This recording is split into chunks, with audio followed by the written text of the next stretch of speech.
You're good. That's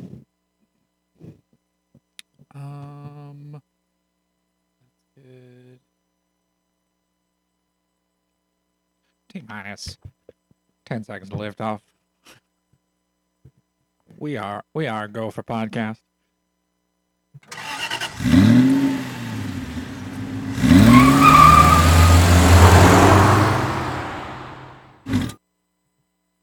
Hi. Hello. Hey, what's going on? Hi, Chris. Hi.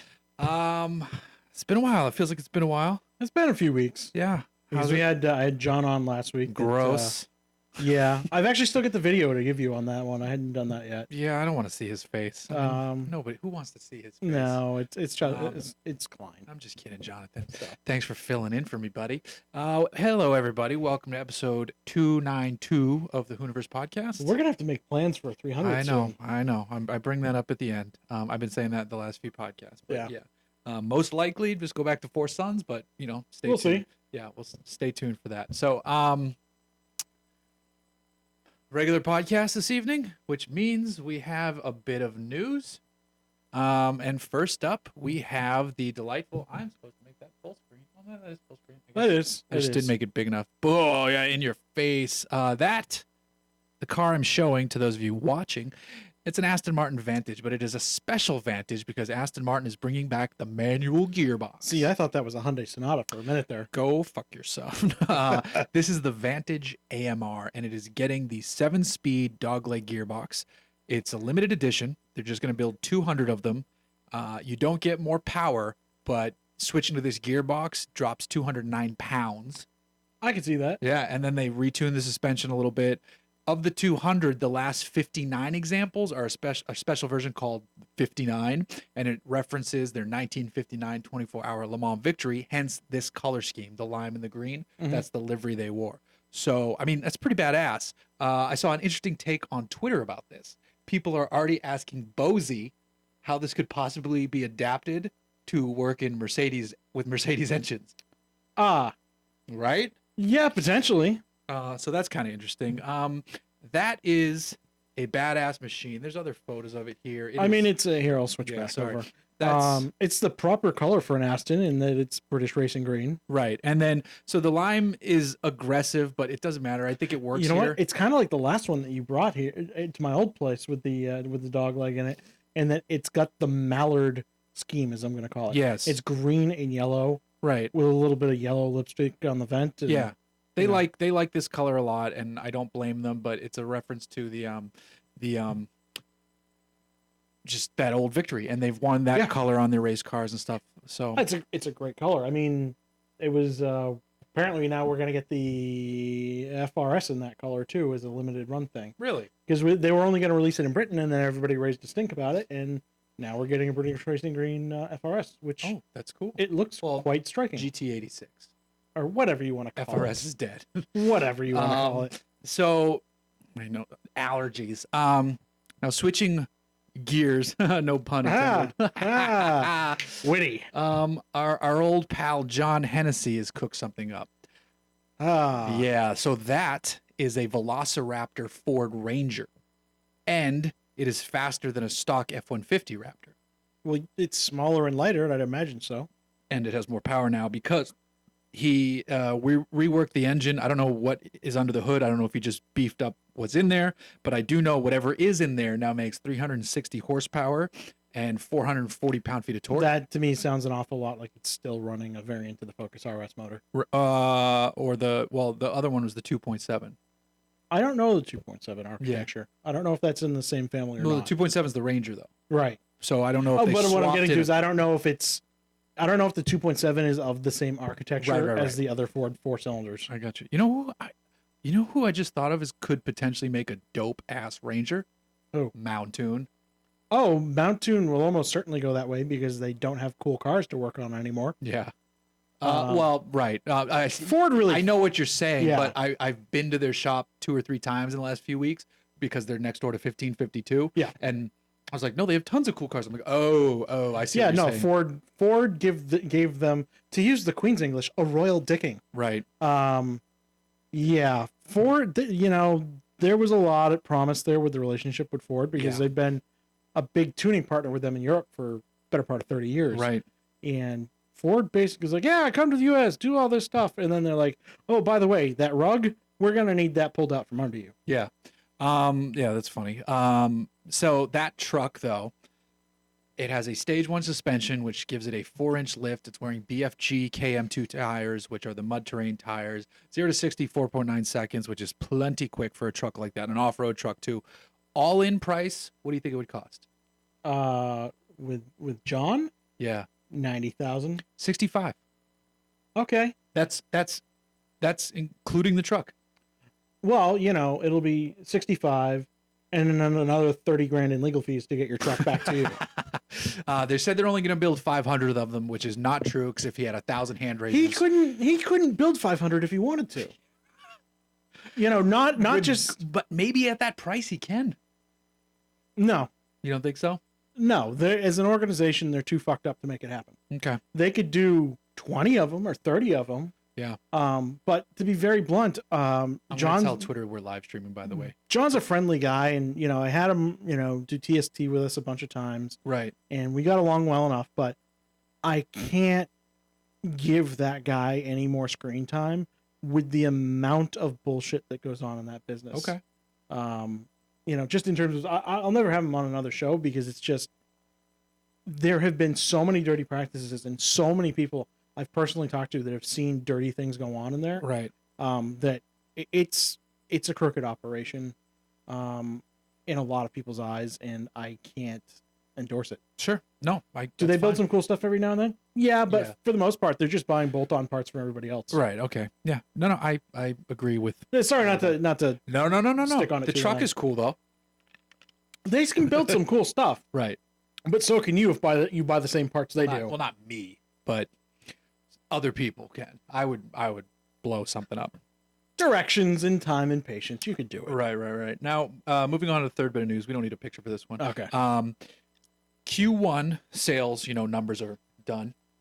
The Challenger has outsold the Camaro Yeah. for number which 2.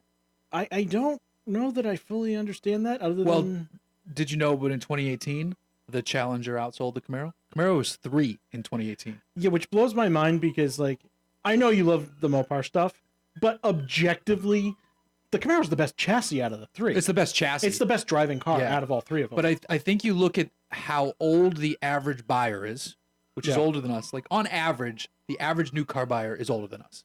So the average new car buying person wants something a bit more comfortable, and the Challenger is more comfortable, even though it's dated. It is. It's based off a 1992 E Series. And it's also Or E-Class, selling, rather.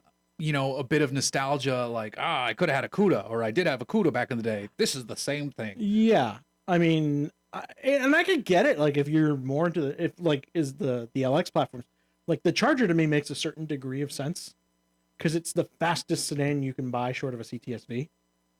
Well, I mean, you can go all the way to the big dog if you want the Hellcat. Right. That's what I'm getting I mean, to you're with faster. the Charger. Unless you're specifically talking road course off the line. I mean, you're faster. Top speed, you're faster. Yes. Quicker CTSV. Oh yeah. The editor and me just made because You're- I hate when there's headlines like Tesla's the fastest car. No, Yeah. it's not. Not even close. Yeah. Teslas are quick as the shit. although the numbers on the CTSV because it weighs less than that, yet the power's within 50 horsepower. They've got to be like this close. They've got to be within a hair. I don't think they are. No. I think that the Hellcat is just that much of a monster. It's so awesome. Yeah. Um, Then again, Alpha platform again with the handling is just you get in a car that large. the and best. You don't expect it to drive like that. Of the three, it's the best. Like Yeah. it's not even close. And like the modern Mustang is awesome, and I'd buy it over a Camaro, knowing the Camaro is a better driving car, a better engineered car. I would concede that. Why would that be? Just out of curiosity. Why would I get the Mustang? Yeah. I hate sitting in Camaros. I know it's easy to joke about the visibility. It's terrible. Yeah. And then I just like the way the outside of a Mustang looks a little bit. Klein just logged on. I like the way the And he's saying Jeff every stop 3 seconds. spamming our board, bro. The I like the way the Mustang looks a little bit better. I mean, if we include the Challenger in that mix, I'm getting the Challenger. Yeah. Again, now I have the worst handling of all three, but I can live with that because day to day, I'm going to be the most comfortable. Fair enough. Fair But enough. I will, if we had to go to a race and like money was on the line or bragging rights, I'd be like, give me the. You know what it Camaro. is I've owned cars with kind of compromised visibility many times in my life. Right.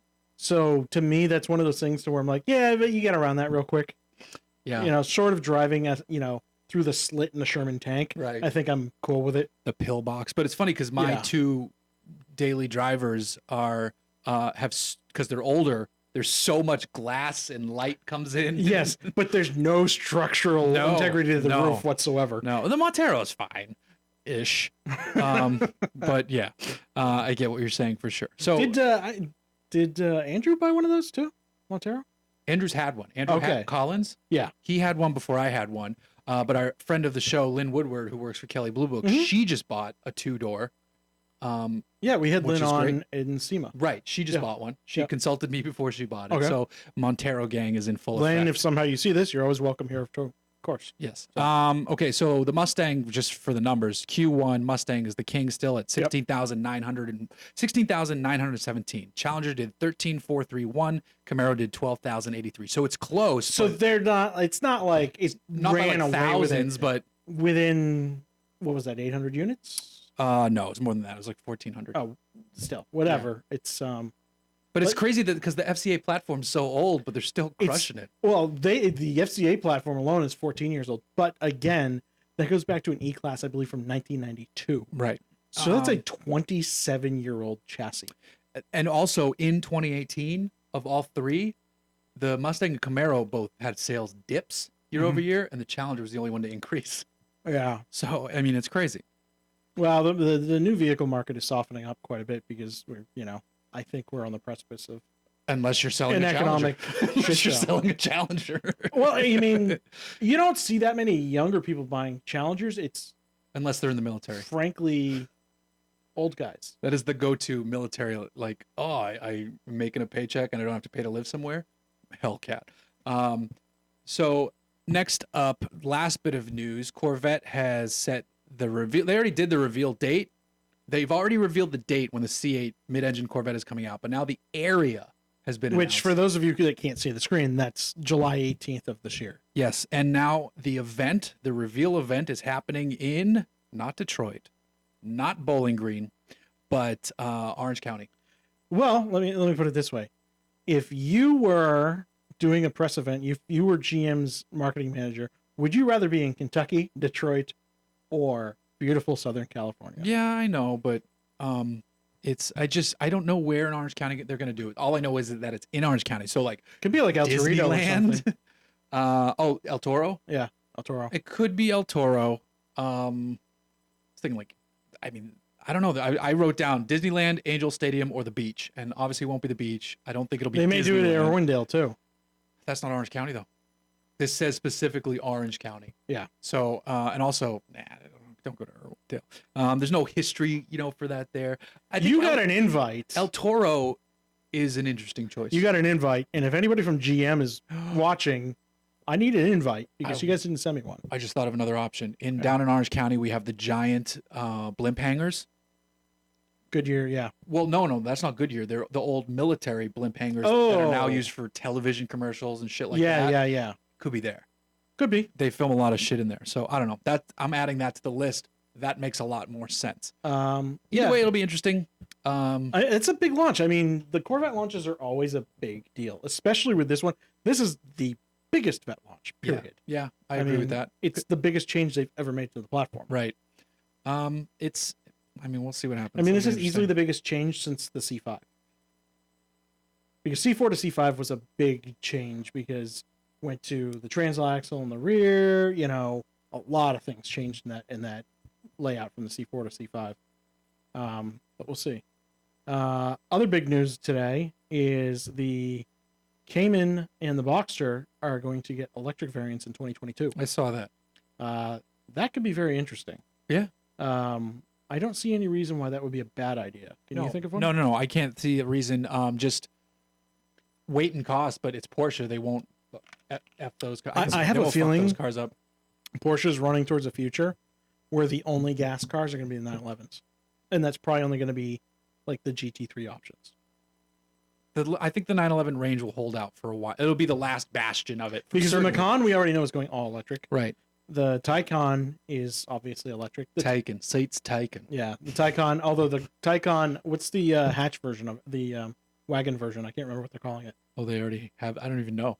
But that's officially going to be a thing now. So we're going to get a full Taycan wagon. So at that point, we've got a Panamera left and a Cayenne. Cayenne might stick gas just because there's a certain... I don't know. That's the one, though, that can handle the most batteries and motors and stuff. You know, that's the one they could throw the most electric shit at. Right. So, and the rest of the platform, they'll just borrow shit from the Audi e-tron, in which I'm actually driving in a couple weeks, so that'll be interesting. I think that car looks spectacular. Well, the GT or the e-tron? The e-tron.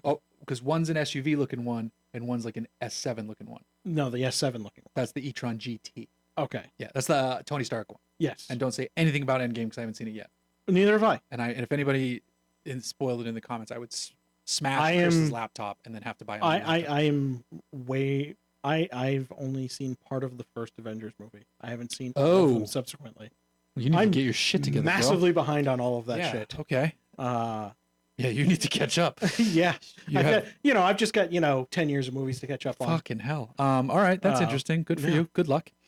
So we're going to jump over to questions here in a minute, but first I want to bring up the fact that the first round of questions come from our friends at Patreon. It's patreon.com/Hooniverse podcast. And I usually don't pimp the Patreon channel except to say that they're better than everybody else.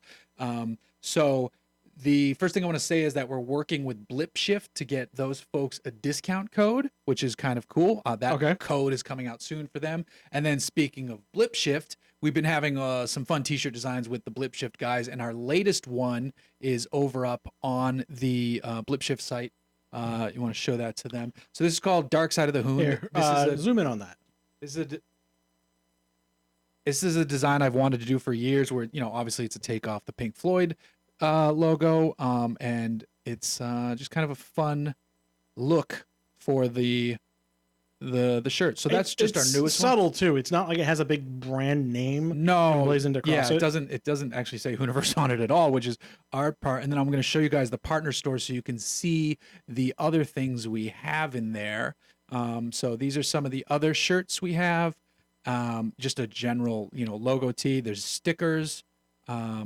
And then we're going to be swapping some of these out for new designs as well coming soon. So that'll be pretty cool. Go buy something if you want.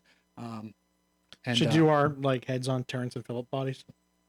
We could do something like that. We can make a podcast specific shirt. Yeah. We can do a bunch of that stuff. But now I'm going to jump over to the questions, and Patreon is first because they're better than everybody else. Yes, they are. First up, Jason Dar. Have you seen Alex Choi's crazy exoskeleton Lamborghini? Do you love it or hate it? How do you feel about people modifying their cars in ridiculous ways just to be different? Have you seen this? Yes, I have. Okay, you talk about it while I pull it. I mean, I don't know that much specifics other than the fact it's a Lamborghini with a tube skeleton based around it. It's basically like a fully caged Lamborghini. I don't like it. Neither do I. I'm gonna find a picture. Not one iota. Jump over to this so I can show. That's basically a thumbnail of it.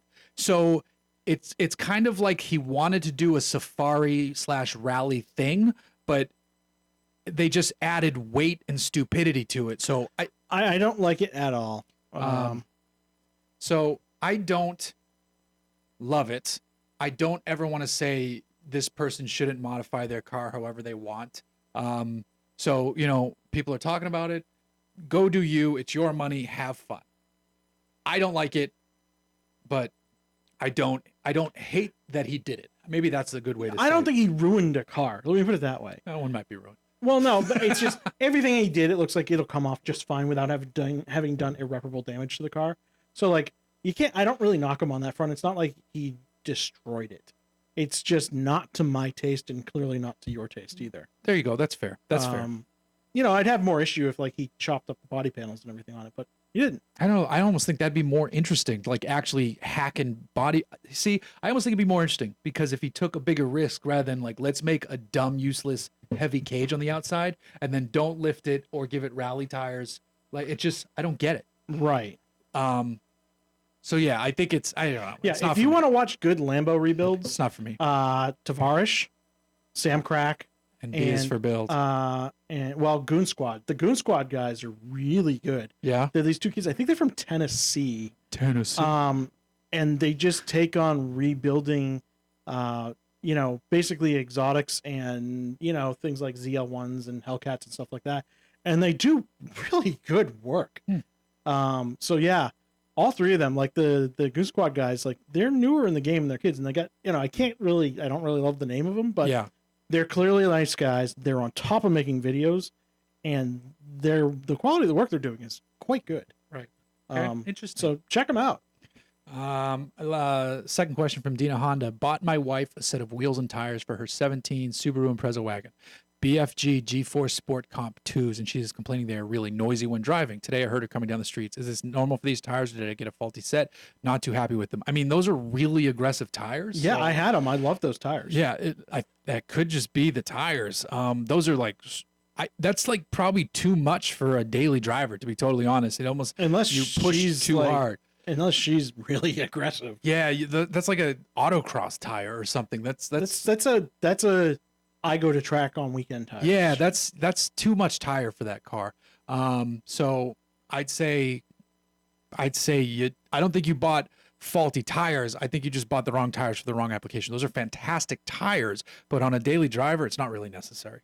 Yeah, I could see, like, it's funny to me when people complain about the sound of tires when it's not like a giant truck tire that just buzzes the hell out of them. My KO2s make no noise.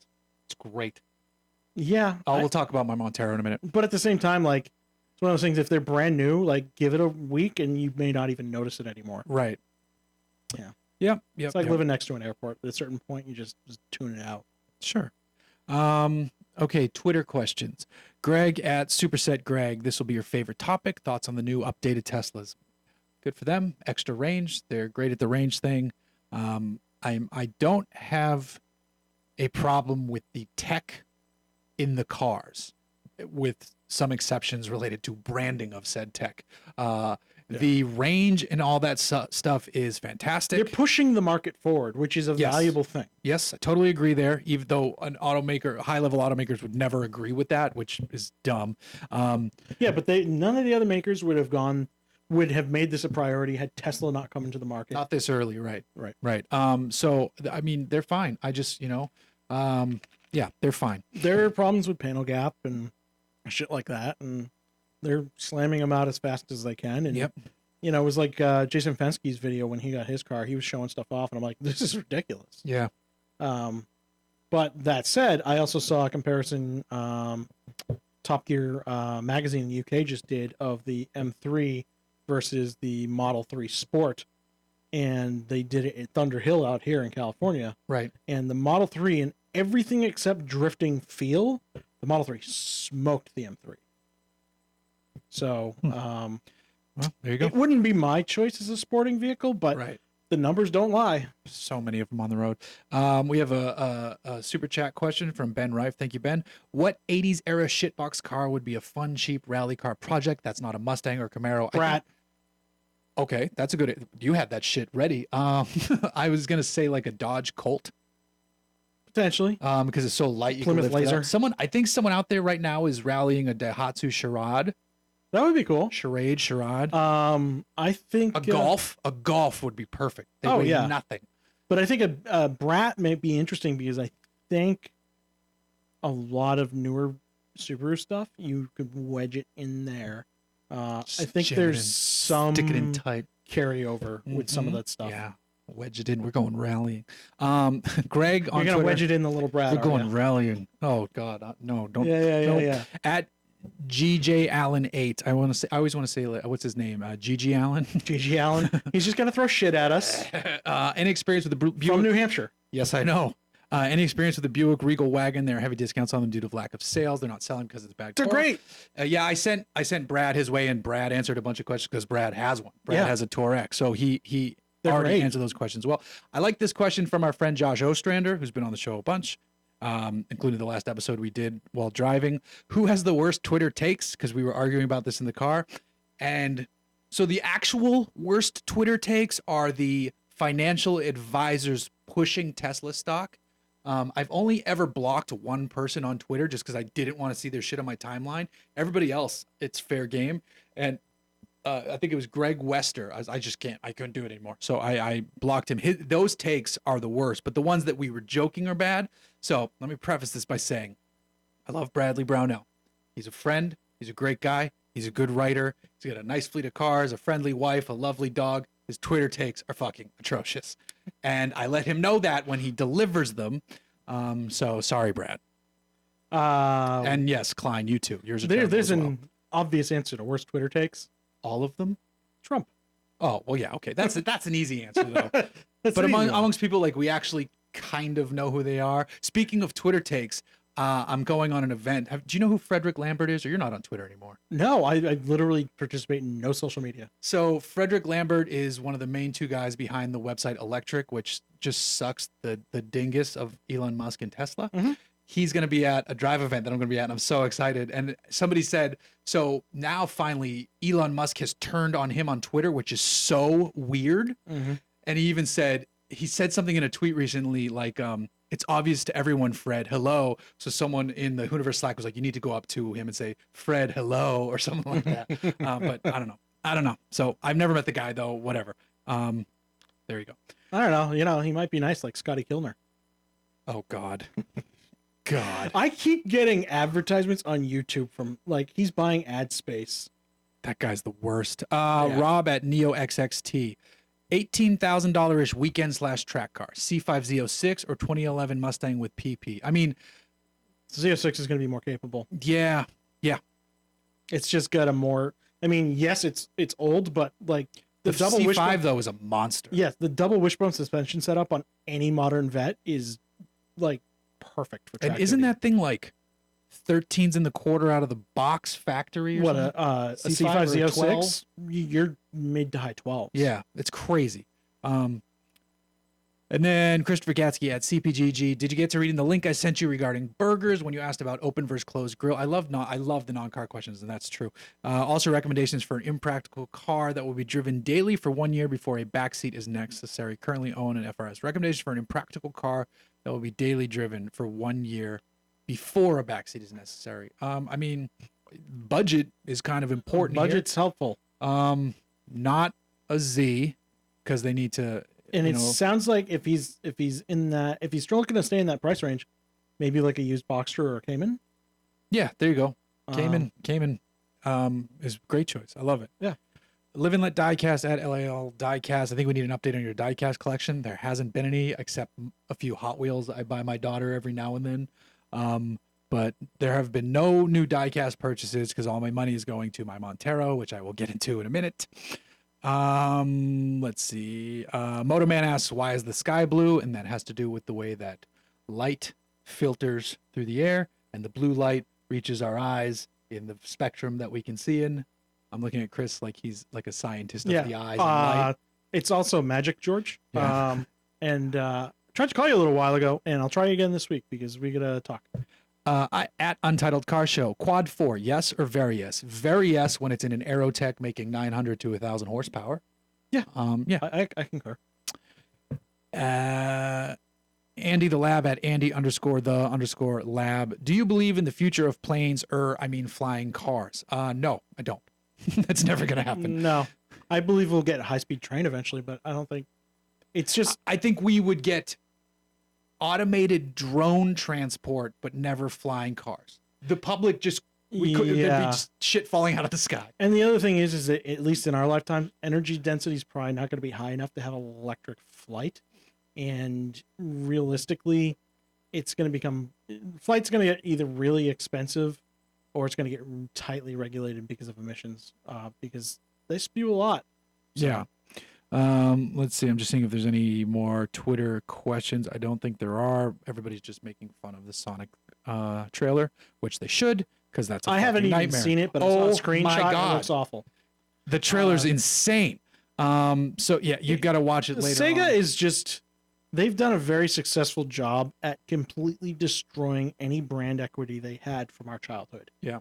So Genesis rode high. Saturn was, didn't do so hot. Dreamcast came out. Dreamcast was fantastic.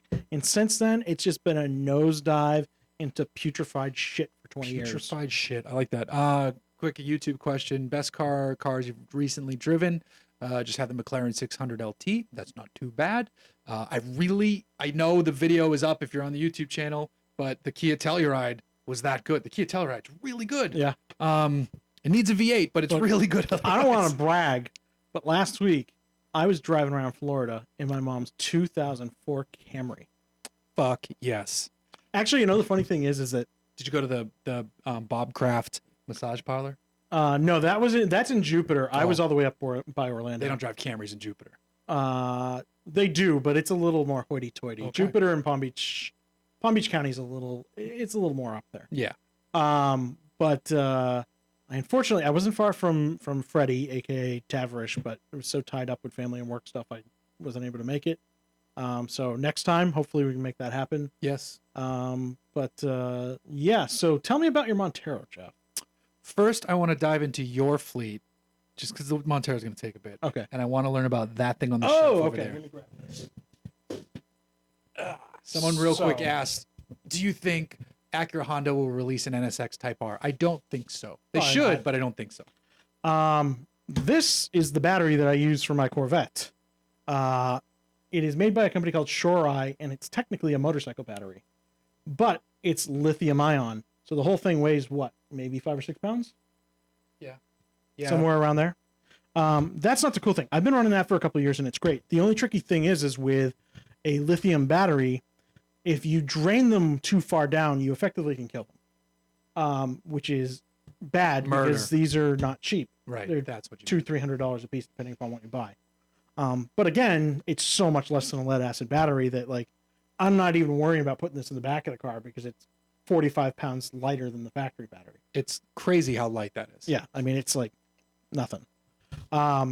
The cool little thing, though, is not that battery. It's this box that I have on in the front of it, and it's labeled Auto Starter, and you can find these on Amazon. There's a few different companies that make them, but they're all the same thing. This one was $40, and what it is it's basically it's hooked up to the positive terminal here, and it's got another little cable that runs to the negative, and it uses a couple hundred milliamps to monitor the battery voltage altogether. And what that does is, if the battery hits 11.8 volts, it cuts the vehicle's connection to the battery.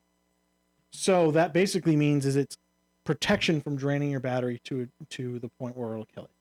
Not only good for lithium, but good for a conventional battery for cars you don't drive frequently.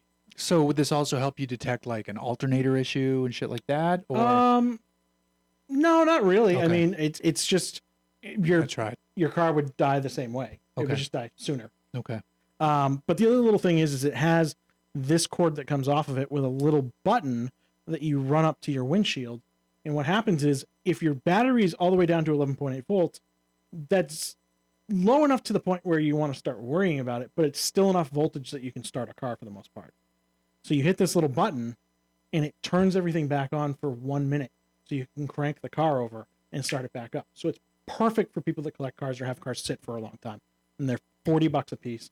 I'm making nothing off of this endorsement. I just bought it on Amazon this week. So instead of getting a trickle charger, so you're just talking about Yeah, the car you know, sitting there, yeah. car sitting there. This thing's like, what are we doing here? And then it just disconnects it. At 11.8 volts, it hard cuts the positive line. And yeah, so you don't need the trickle charger anymore. I mean, if you're gonna have a car, and then you're like, oh, I haven't driven my car in weeks. I gotta go out there. Oh shit, it's not starting. Hit this. It disconnects this.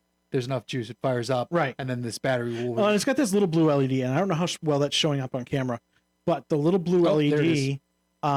There it is. There it is. Yeah. It'll stop flashing if it's not in operation, so you'll know exactly what's going on. Interesting. But it means that you don't need to do a hard battery disconnect switch. You don't have to run a trickle charger. Basically, if you do this, you shouldn't really have to worry about killing a battery again. I like it. I like it a lot. $40 on Amazon. Just look up Auto Starter. I also like how small that goddamn battery is. Yeah, these things are great. This is from a company called Shorai, and that's Shorai, right? Motorcycle batteries, but really, this is 12 volts, 540 cold cranking amps.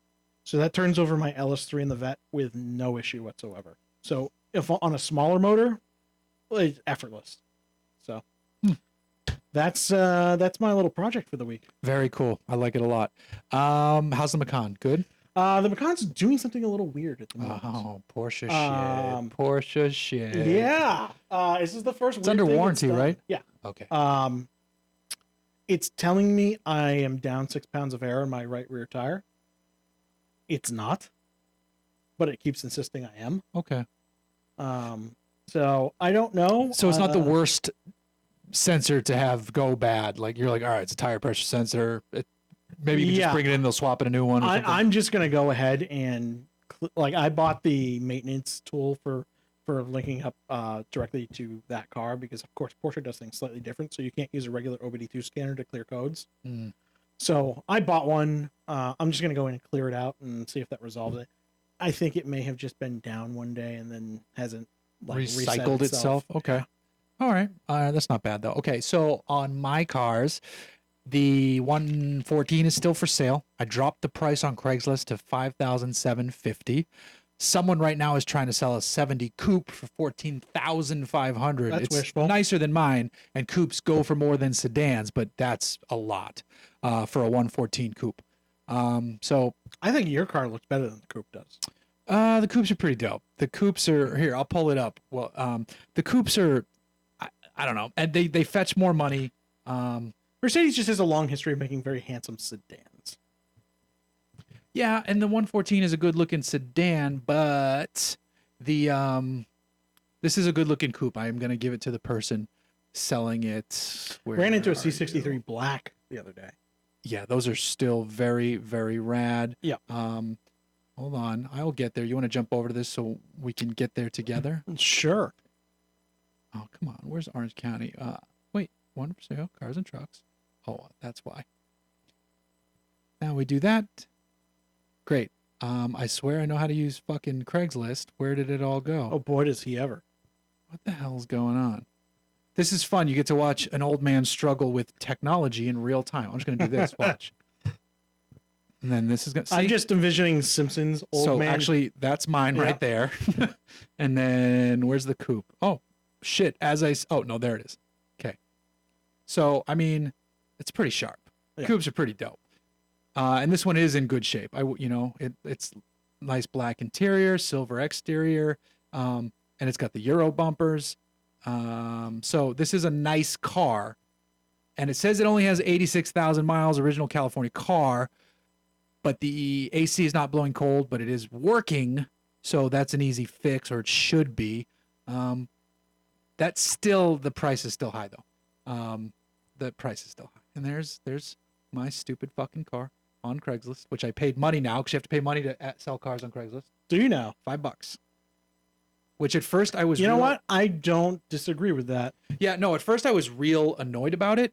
And then I was like, no, this makes a lot of sense. Yeah, because it stops all these idiots that do 900 posts to the same car. Right. So there you go. Did you have to pay to keep your listing posted? I had to pay to repost it, basically, because it had expired back when it was still free. And then when I went to repost it, like, you gave us $5. I was like, what? It's still way cheaper than the alternatives, though. Yes. You know? Yeah, I was going to go list on Hemmings. I'm like, it's not even listing prices for me to sell I've this. never even done Hemmings. I used to list on Auto Trader way back before Craigslist was an option. I sold a few cars that way, but yeah. And I think that was like 40 or $50 or something like that. I drove it today though. Ben's still running great. The Wombat, any day now. Well, your guess is as good as mine.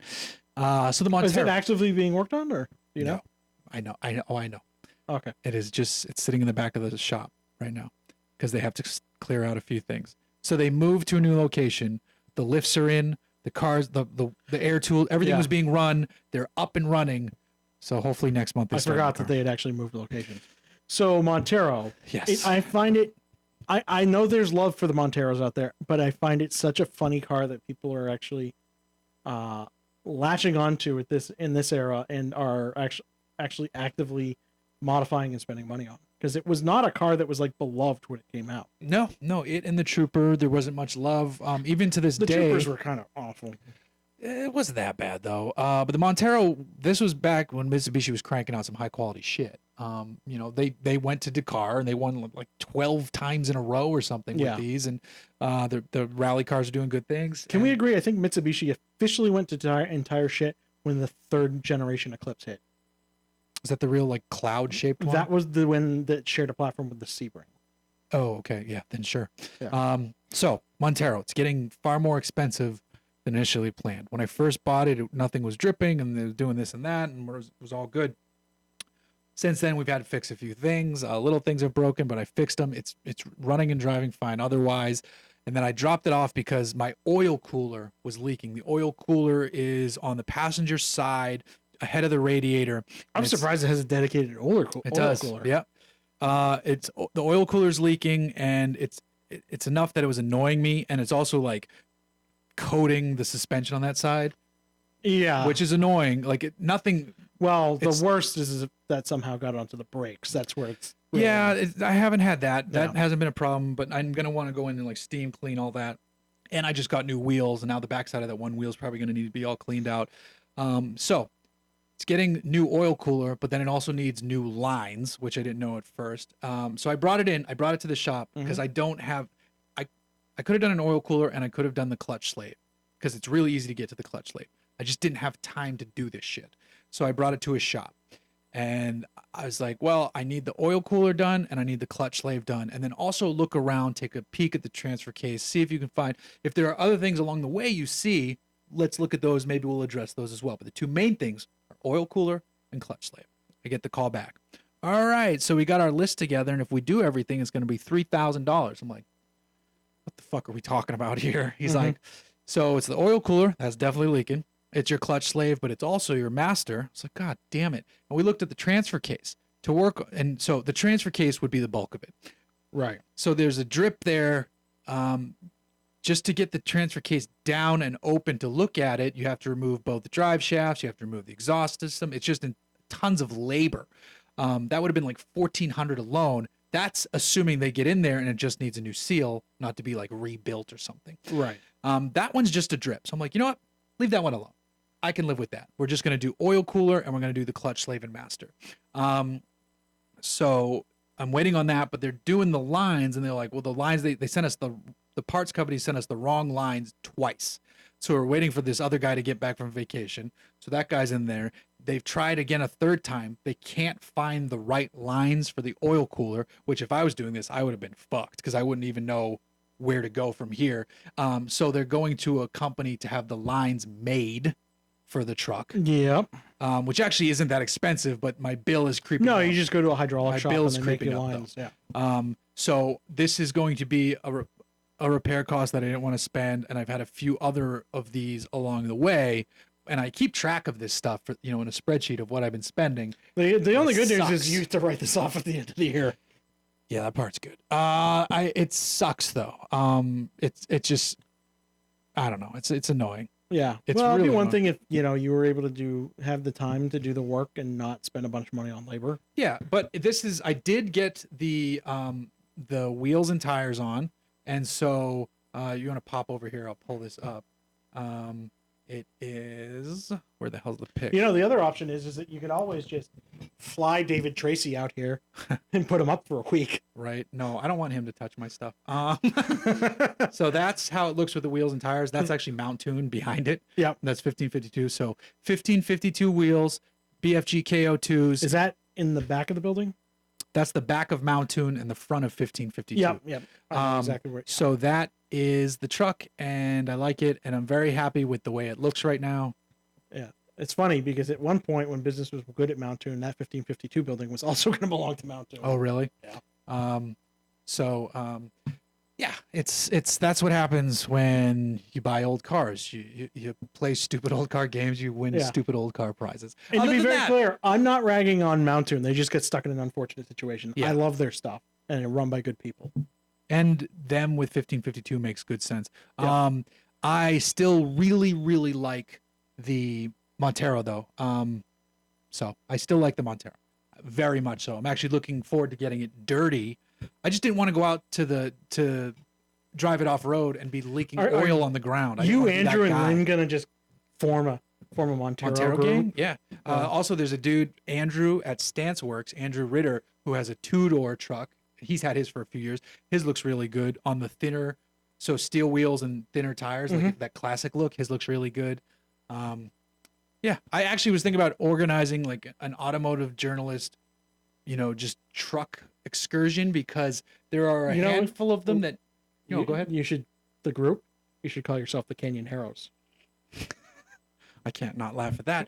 There's a group of journalists that all have like Porsches and they go drive the canyons, like, well, whatever, have fun. But I'd rather get together. Like I know a journalist with a Series 2 Land Rover who also has one of those Porsches and does that drive. Another two. Don't make fun of Tony Caroga. No, it's not Tony. It's Bassam. Two or three other like Toyota vehicles. The Montero gang. We could have a fun little party in the dirt. I'll bring the beer and go camping or something. I don't know, whatever. Now, moving to more exciting stuff. Yes, Jonathan Brown, we talked about the C8. I was just saying, special guest for camping event is Suzu Joe. No. If you don't know who that is, look it up on YouTube. If this is something you brought up earlier. Yeah. 300 is coming up. So I think the most likely plan here is that I'm going to reach out to Four Sons again. And we're going to try to hold it there. It just makes sense. It's easy. It's in between both of our addresses. And they're very accommodating, especially on a Tuesday. The other room they have over there is open and nice. I got to reach out to my buddy Devin at Four Sons, see if it's available for us to use again at the great price of $0, which was what we paid last time. I get some ideas. Let's talk after this. Okay. But either way, once I figure out when, where, and all that shit, I'll post it on the website. We'll talk about it on the podcast. I'll put it on all the social meteors too. The meteors? All the meteors. So in the meantime, I think, let me just scroll up here because that's a little short, but it's not too bad. Why don't you tell everybody about Shout Engine? Well, as usual, if you want to do a podcast, head over to shoutengine.com. We'll host it, get it online, and do all that fun stuff for you and make it very easy. Fuck you, Jeff. Shout Engine, shout it out. Shout. So go to shoutengine.com and get your own podcast and just yell into the void like these two assholes up here. Eschew social media. Yep. Yeah. For my social meteors, Instagram at Hooniverse Jeff, which is the only fun social media platform left. Facebook, facebook.com, we're Hooniverse. Go to hooniverse.com. Some great articles lately up there. Go to our YouTube channel, which if you're watching the live stream, you're already here. So, bam. Twitter at Jay Glucker, also at The Real Hooniverse. Go do all that stuff. Shoutengine.com/RumbleScript Radio. Nice plug for your podcast there. And then, also one last note. If anyone's going to be at Lemons at Thunderhill, I'm doing that race Memorial Day weekend. So Second time Thunderhill on this podcast. What? I was talking about Top Gear was there for the when they tested the Model 3 versus. Oh, yeah. Yes. Great track, fun track. I've Beautiful. never driven the full 5-mile configuration, so I'm excited for that. It's one of the prettier tracks in California. Yes, it because is. Most of them are in the desert and look like havens for meth. It's pretty when they get like the blooms and stuff going. Yeah, this time of year it's nice. Yeah. The prettiest is Sonoma though. Sonoma wins. Oh yeah. Sonoma wins. Yeah. So if you're gonna be there, drop me a line. We'll get a beer after the race or whatever. Just hang out and talk. Otherwise, we will see you guys. I can't do next week because my wife's away on business. We could try the video one. Maybe. Yeah. We've actually we've got a whole remote video setup that I've actually been testing lately. We've got actually multiple cameras in front of us and all that fun stuff. So we'll try that out. We'll see. We'll see how that goes. We'll see that we can test that out next week, or we can do a guest or whatever. We'll figure that out. You guys don't have to worry about this. We can figure that out later. Yeah. And that whatever happens next week, it'll be episode 293. Bye.